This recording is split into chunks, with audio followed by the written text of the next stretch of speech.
जोहार, नमस्कार। मैं मुन्ना कापरी, आप देख रहे हैं HNN। झारखंड में नगर निकाय चुनाव की घोषणा होने के साथ ही सभी प्रत्याशी रेस हो चुके हैं। जैसे जैसे ठंड घटते जा रही है, नगर निकाय की चुनाव की जो सरगर्मी है वो तेज होने लगी है। प्रत्याशी ज़मीन पे उतर के डोर टू डोर कैंपेनिंग प्रत्याशी लोगों को रुझाने में लग चुके हैं। और आज हम यहाँ पहुँचे हैं बाबा फौजदारी की नगरी नगर पंचायत चुनाव बाबा बासुकीनाथ के नगर में। और यहाँ पे सबसे बड़ा दिलचस्प ये है कि यहाँ जब आरक्षण नगर निकाय चुनाव को लेकर जो आरक्षण लगा है, उसके बाद से बहुत सारे पुराने प्रत्याशियों की साख दांव पे लग चुकी है। कई नए चेहरे भी खुल के मैदान में उतर चुके हैं। इस बार का जो चुनावी परिक्रमा है यहाँ नगर पंचायत की, वो त्रिकोणीय हो चुका है। अब जनता डिसाइड करेगी कि किसके सिर पे अध्यक्ष का चुनाव चाबी उसकी सौंपनी है, नगर की सरकार किसे बनानी है, यहाँ का क्या मुद्दा रहेगा। सबसे बड़ा यहाँ का जो मुद्दा है लोगों के द्वारा यहाँ का बोला जा रहा है, यहाँ धार्मिक आस्था का जो केंद्र है बासुकीनाथ नगरी में शिव भक्तों का बड़ा जुटान होता है। उसके लिए शौचालय की क्या व्यवस्था है, उनके पेयजल की क्या व्यवस्था है, साथ ही साथ यहाँ पे कई वार्डों में कचरे का निपटारा के लिए समुचित व्यवस्था नहीं है। ये भी एक बहुत बड़ा मुद्दा है। यहाँ की नलियाँ तो बनी है, टूटी फूटी है, बहुत जगह पे वो नलियाँ काम भी नहीं करी, ये भी बहुत मुद्दा है। यहाँ के जो लोगों से हम लोग बात कर रहे हैं, इस बार चुनावी मुद्दा में पूरे जो तोड़ के साथ सभी वोटर अपना मन बना लिए हैं। इस बार नगर चुनाव की पंचायत की चाबी किसे सौंपनी है, वो लोग मन बना लिए हैं और ये तय कर लिए हैं। आज यहाँ के समाजसेवी और अलग अलग लोगों की प्रत्याशियों से यहाँ फौजदारी बाबा के नगरी में जो सुनने में आया है कि आप लगभग 20 साल से जो यहाँ के लोगों को किसी को भी ज़रूरत होता है तो आपका नंबर याद आ जाता है। इससे पहले भी नगर पंचायत चुनाव में आप किस्मत आजमा चुके थे, लेकिन किन्हीं कारण से आप पीछे रह गए। इस बार क्या लगता है जनता, यहाँ की जनता सरकार जो नगर निकाय की चाबी है क्या आपको सौंपेगी? चलिए, सबसे पहले हम आपके चैनल के माध्यम से सभी हमारे वोटर्स और जो भी देखने वाले दर्शक हैं उनको मैं प्रणाम करता हूँ। रही बात है कि आपने कहा कि आपने लंबे समय से समाज सेवा का काम और इस बार आपके पास चाबी सौंपेंगे, तो मुझे लगता है सर कि ज़रूर सौंपेंगे। क्योंकि लगता नहीं, कंफर्म है। क्योंकि हमको लगता है कि आज हम अपना जिस समय से मतलब अपना जो पारिवारिक दिनचर्या होता है, उसका जो समय होता है, उसको छोड़ करके हम समाज सेवा में लग गए। आज लोगों को हर तरह से हम उसको लाभ पहुंचाते हैं, स्वास्थ्य क्षेत्र में हो और जो भी क्षेत्र कहा जाए, हर क्षेत्र में करते हैं। और ये हम बहुत लंबे समय से करते आ रहे हैं। जो कार्य प्रशासन से नहीं हो पाता है, उस कार्य को भी मैं करता हूँ। क्या यहाँ पे जो सबसे बड़ा मुद्दा है बाबा बासुकीनाथ की नगरी है, यहाँ पे शिव भक्तों का जुटान होता है, देश भर से जुटान होता है। यहाँ पे जो खासा मुद्दा देखा जाता है कि यहाँ पे जो शिव भक्त आते हैं उनको समुचित शौचालय की व्यवस्था और पानी की व्यवस्था आज भी बड़ा मुद्दा है। सर, मैं इस बार जो चुनाव का जो मुद्दा होगा, मेरा 3 मुद्दा होगा। और 3 मुद्दा के अलावा भी छोटे छोटे बहुत सारे समस्या है, मुद्दा है, लेकिन हम 3 पर जरूर फोकस करेंगे और काम करेंगे।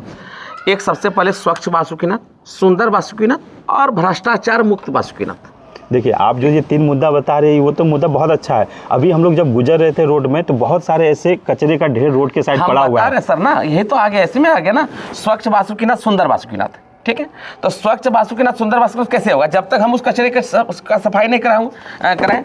नाली से ऊपर पानी बह रहा है, रोड पर पानी जा रहा है, तो वो कैसे क्या होगा? वो तो सफाई कराना ही होगा। तो स्वच्छ बासुकीनाथ, सुंदर बासुकीनाथ। और उसके अलावा जैसे मान लीजिए आपको जो बोले, जैसे अभी गौशाला हमारे यहाँ नहीं है, स्वास्थ्य क्षेत्र नहीं आता है हमारे नगर पंचायत क्षेत्र में, उसका काम नहीं रहता। आता तो है, सुविधा तो सब कुछ चाहिए। मैं उस पर चढ़ बढ़ के हिस्सा लूँगा। चढ़ बढ़ के जो जहाँ कमी है उसको हम मार्गदर्शित करेंगे। उसको हम तो निर्देशित नहीं बोल सकते, उसको दिखाएंगे कि सर यहाँ पे हमारे इसमें कमी है, इसको सुधार लिया जाए। हो सकता है आपके हमारे बातों से वो अमल करेंगे तो हो सकता है कुछ लोग लाभ पहुँचे। तो तरह तरह के सुविधाएं मिलेंगे लोगों को। निश्चित है कि अगर आपने कहा कि बाथरूम शौचालय नहीं है तो फलाने नहीं है, आज जो श्रावणी मेला में लाखों की संख्या, जो रोजाना लाखों जो श्रद्धालु का आगमन जो होता है, उनके लिए बहुत ऐसी समस्या है सुविधा नहीं है, समस्या है, हम देखा जाए तो। बिल्कुल, तो बिल्कुल। मैं जो हमारा जो उन लोग को असुविधा हो रहा है, मैं इसको प्रशासनिक तौर पर बैठा करके उनको बताने का कार्य करूँगा, और मैं उसके साथ कदम से कदम मिला के चलकर उसका समाधान करने का प्रयास करूँगा।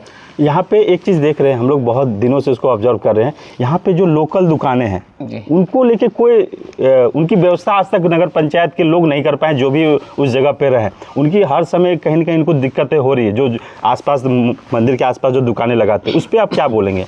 देखिए, अभी आपको बता देना चाह रहा हूँ कि कुछ दिन से बाबा बासुकीनाथ की नगरी में आग वाला जो सुने होंगे कि हर बार आग लग जा रहा है, करोड़ों का नुकसान हो जा रहा है। ये तो बहुत दुखदाई मामला है। अभी आग से एक चीज़ आ गया कि हमारे यहाँ कोई ऐसा जनप्रतिनिधि आज तक आवाज़ नहीं उठाया कि हमारे यहाँ अग्निशामक का व्यवस्था हो। ठीक है, ये बहुत बड़ा मुद्दा है, मैं उस पर काम करूँगा। देखिएगा, हम आपको भूल जा रहे थे सर इस बात को। आपने रही बात वो अग्निशामक वाहन नहीं रहने के चलते करोड़ों का नुकसान हुआ है, और एक बार नहीं 4 बार हुआ है, जो सभी पदाधिकारी की नज़र में है। और रही बात की जब बार नुकसान हो जा रहा था, वो प्लास्टिक छाड़ करके जो करोड़ का सामान, बाबा उसकी नगरी है तो वहाँ चोर चप्पल का कोई बात नहीं है, और उसको एक एल्वेस्टर का टेम्प्रोरी बनाया गया है।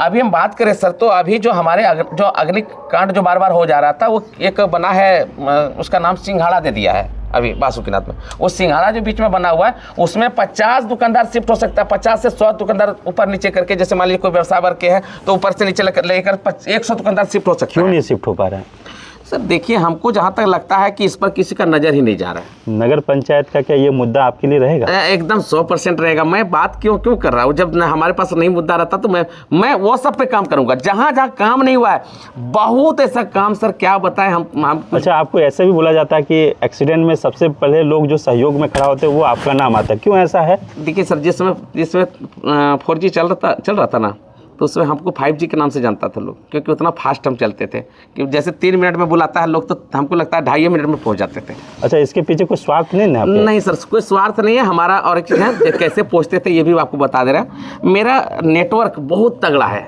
मतलब मेरा नंबर इतने लोगों के पास है जो एक्सटेंड करके गाड़ी अभी उसका क्या बोलते हैं, थरथराहट रुका नहीं है, तब तक हमको फ़ोन आता है और मैं पहुँच जाता हूँ। मतलब इस तरह का ये तो और सिर्फ एक्सटेंड वाला मामला नहीं सर, ऐसा नहीं कहा जाए, और भगवान से नहीं चाहते हैं कि कभी इस तरह का दुर्घटना हो और हमको बुलाए लोग, हम नहीं चाहते, लेकिन अनहोनी को किसी ने देखा नहीं है, न रोक सकता है। अच्छा, इसमें एक चीज़ बोलेंगे, अभी नगर निगम चुनाव में सबसे बड़ा मुद्दा ये भी है कि हम अभी आपके वार्ड से होते हुए आ रहे थे, तो नाली की व्यवस्था, नाली का जो स्थिति है, पानी का जल जमाव, पानी का निकासी के लिए भी कोई या ड्रेनेज की कोई सिस्टम नहीं है, इसको कैसे देखते हैं? देखिए सर, अब देखिए, समस्या तो अनेक है, ठीक है, और जो समस्या है उसका समाधान है। अब नज़रिया है कि उसको समाधान की ओर कैसे ले जाना है। आज तक हो सकता है कि हमारे जो भी भाई दादा जो भी बने, शायद हो सकता है उनके नज़र में नहीं गया होगा ये चीज़, लेकिन हम तो देख रहे हैं हम। लेकिन हो सकता है अगर इस बार जनता मुझे चुनेंगे तो निश्चित तौर पर उस पर काम करेंगे हम। अच्छा, इस बार तो महिला आरक्षण है, तो आपको वोट कैसे मिलेगा? देखिए सर, बात है कि आज सबके लिए महिला आरक्षित है। यहाँ पे कोई एक्टर नहीं है जो मुंबई से कोई एक्टर, हीरोइन और हीरो आने वाला नहीं है। इसी क्षेत्र के जो लोकलिटी हैं, उनको जो है यहाँ के स्थानीय भाषा से अवगत हैं, स्थानीय लोगों से जिसका दिल मिला हुआ है, उनको जरूर वोट देंगे। भले उसका आज बहुत ऐसे हम ये नहीं बोलते हैं, और ऐसा नहीं कि हमारी पत्नी, हम तो हर कोई अपना बेटा बेटी पत्नी के बारे में तारीफ की करता है, लेकिन मैं तारीफ नहीं कर रहा हूँ। जो सनमीन है, ये मेरी पत्नी ऐसा बुड़बक नहीं है, पढ़ी लिखी है, अच्छे घर की है, पढ़ी लिखी है, सब कुछ के उसको जहाँ तक कि हमको भी कभी सलाह देती है, तो कैसे वो नहीं संभाल सकती है? उसके अंदर हर तरह का टैलेंट उसके अंदर है, जो लोग भले जो बात नहीं किया है, भले दिखने में हो सकता है 19-20 हो, लेकिन वो टैलेंट में उसके अंदर कमी नहीं है, वो अच्छे को चला सकती है। यहाँ पे जो दिग्गजों का महाकुंभ उतरा है, क्या लगता है कि इस दिग्गज में कितना आप सफल हो पाएंगे? जनता कितना विश्वास जीत पाएंगे? जनता, हमको लगता है कि आज जनता जनार्दन है, ये बात सबको बोलते हैं, हम बोलते हैं ये कि मैंने जनता के लिए काम किया है, और जनता मुझे जो है इस बार एकदम दिल खोल करके मदद करेंगे, मुझे जो आशा और विश्वास है। और हम बता दे रहे सर कि इसके बीच में बहुत सारा बाधा विघ्न भी आ रहा है। अभी चुनावी जो हमारे जो दूसरे लोग हैं, जो और लोग खड़े हो रहे हैं, उनके पास कोई मुद्दा नहीं है। कोई मुद्दा नहीं है, वो काम सबको को मौका मिल चुका है। एक बात तो बोलेंगे, सबको मौका मिल चुका है, जनता सबको को देख चुके हैं, लगभग सबको देख चुके हैं। एक दो नए लोग हैं तो उसके लिए तो हम नहीं बता सकते हैं। और बाकी रहा कि अब उनके पास मुद्दा नहीं है तो अब क्या करते हैं, निरंजन मंडल को एक बहुत बड़ा स्वार्थ है, एक एक्सीडेंट केस को उठाने जाता है तो उसमें 5,000 मिलता है, इस तरह का सवाल आ रहा है। ठीक है, अभी हमारे कुछ लोग जो हमारे भक्त लोग हैं उनको उनके द्वारा बोला जा रहा है कि 5,000 मिलता है। तो मैं उस जनता जनार्दन से और मैं उस बोलने वाले को उसे निवेदन करता हूँ, हाथ जोड़ता हूँ कि मुझे एक बार देवघर में संथाल परगना रत्न समारोह जो प्रभात खबर के द्वारा हुआ था, उसमें एक सर्टिफिकेट, एक ट्रॉफी और एक पैकेट नाश्ता मिला है। उसके अलावे सर आज तक मैं यदि 500 एक्सीडेंट पेशेंट को उठाया है तो 500 में एको एक्सीडेंट पेशेंट को क्या कहा जाए, उसमें 1 रुपया ना प्रशासन की तरफ से मिला है ना कोई आम पब्लिक दिया आपको। मैं अपना तेल जला करके जाता हूँ, मैं टोटो भाड़ा देता हूँ, मैं टोटो भाड़ा देता हूँ, हाँ समझे ना, टोटो भाड़ा देता हूँ। जो जैसे मान एक्सीडेंट वाला आदमी है, अब कहाँ एम्बुलेंस एट ए टाइम नहीं मिल पाता है तो हम तो एट ए टाइम जो है उसको ये करते हैं, मतलब पहुंचाते हैं, तो हम टोटो भाड़ा भी देते हैं। मतलब हर एंगल से। आज मान लीजिए हमको लगा, देखिए एक फोटो है हमारे पास, ठीक है, इसको हम दिखा सकते हैं आपको। देखिए ये फोटो है, इस पे मेरा क्या स्वार्थ है, इसको मैंने जो दिया इसमें क्या स्वार्थ है। तो हम हर एंगल पर, आप मान लीजिए जगह जगह पर घड़ी दे देते हैं, मुझे कुछ न कुछ देते हैं, अब मंदिर जाते हैं दान पेटी हम दे देते हैं, क्या उसमें आप कहता है कि स्वार्थ है? बताइए, जब हम कुछ हम लिए ही नहीं तब स्वार्थ है। तो इसलिए हम जनता जनार्दन से ये कहेंगे कि सब कुछ तो आपने देखा, एक बार मुझे देख लीजिए। अगर ये बंदा आपका, ये भाई, ये भतीजा, ये बेटा अगर आपका गलत होगा, मतलब यानी हमारी पत्नी को देख लीजिए, यानी हमको देखना हुआ, अगर गलत होगा तो आप आने वाला समय में लात मार के निकाल दीजिएगा, मैं बोलने नहीं जाऊँगा आपके दरवाजे पर। देखिए हमारे साथ निरंजन कुमार मंडल जी जुड़े हुए थे, जो एक समाज सेवी है, 20 सालों से नगर पंचायत में अपनी सेवा दे रहे हैं और उनकी धर्मपत्नी प्रत्याशी के रूप में इस बार मैदान में उतर रही है और जनसंपर्क तेज कर चुके हैं। अब जनता का राय और जनता का किसे डिसाइड करेगी ये देखना है। मुन्ना कापरी की रिपोर्ट, दुमका नगर पंचायत से। हमारा ये वीडियो अच्छा लगा तो इसे लाइक करें, शेयर करें और हाँ, सब्सक्राइब करना ना भूलें।